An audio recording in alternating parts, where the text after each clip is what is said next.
Hey, ladies and gentlemen, this is Carmine Sabia for Explain America and Fox News, or former Fox News host Pete Hegseth, the pick to lead the Department of Defense. He just got some really good news. Before we get started, please make sure you like, comment, share, and subscribe. Those little things really help us out, and they help our channel continue to grow. And if you're not watching us on YouTube, please visit that link or that address in the lower right-hand corner.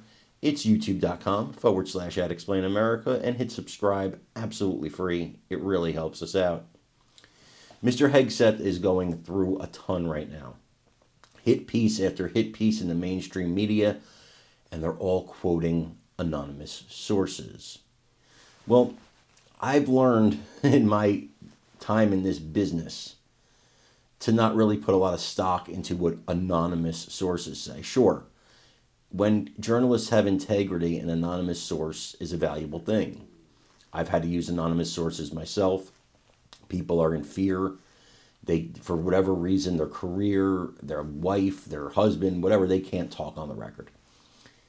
But sometimes anonymous sources are used to smear somebody, and sometimes they don't even exist. I hate to say that, but the point is, a lot of anonymous sources have come out against Pete Hegseth.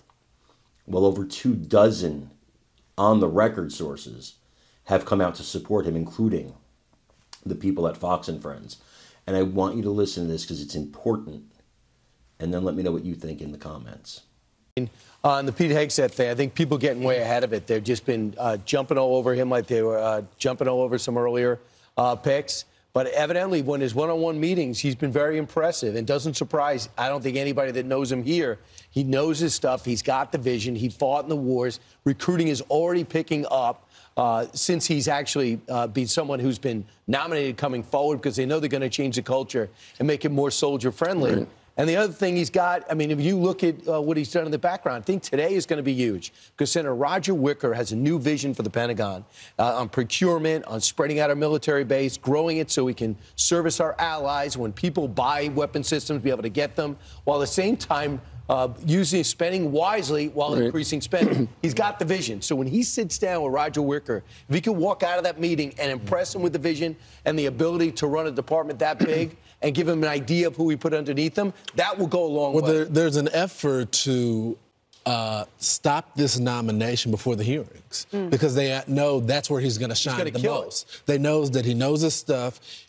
He's a Harvard guy. He's a Princeton guy. He's been talking about this stuff for years. He wrote a whole book about transforming the military, the way that we're doing things, and the wokeness. And by the way, there's reports coming out there that we've known for years, that we know that's just not true.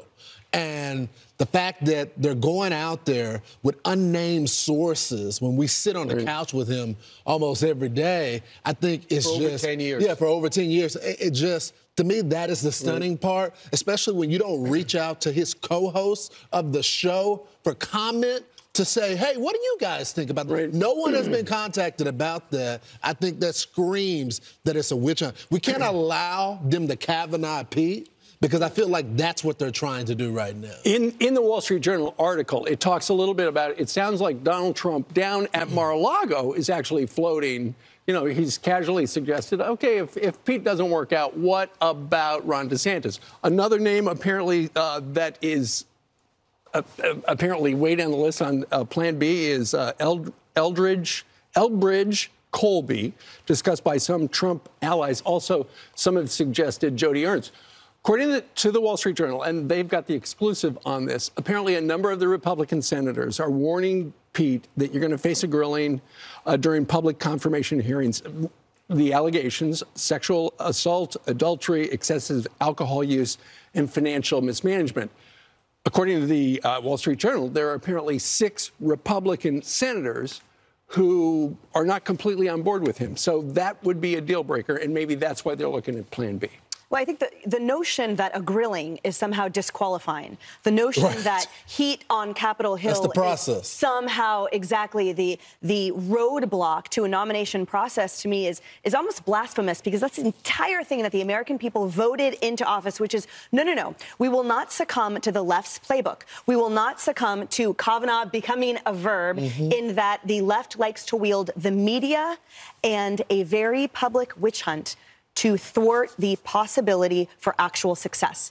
And that's the whole point. I agree with you that a commander-in-chief and a true leader should always have backup plans and should always ascertain and develop what structure looks like, what different strategy, what different people look like. But the notion that Pete Hegseth will back down now or will in any way capitulate to the witch hunt being wielded by the left, by their tired, overused playbook, to me is absolutely laughable. I wish him nothing but success.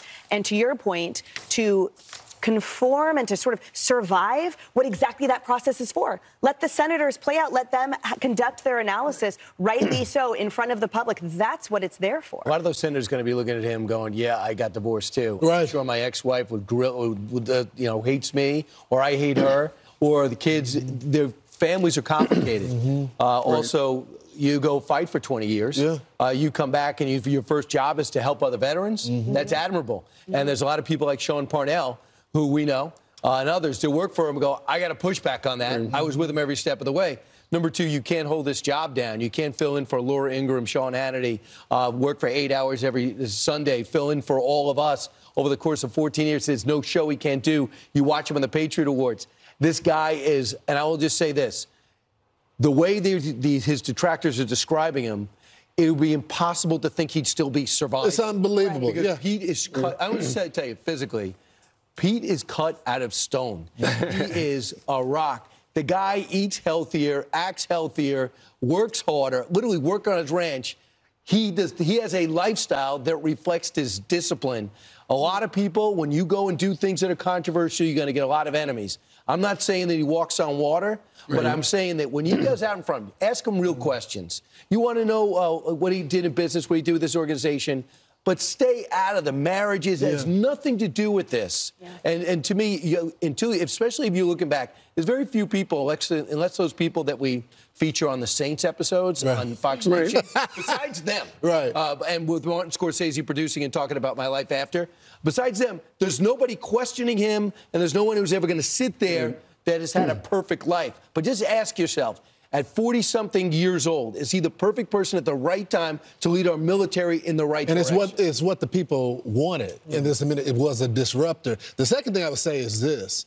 Much like the Matt Gaetz situation, careful what you wish for. Do you want Ron DeSantis there? You think Pete is going to be a disruptor. Put Ron DeSantis there. You're going to even get even more of a disruptor, just like when you got Pam Bondi. So let the process play out.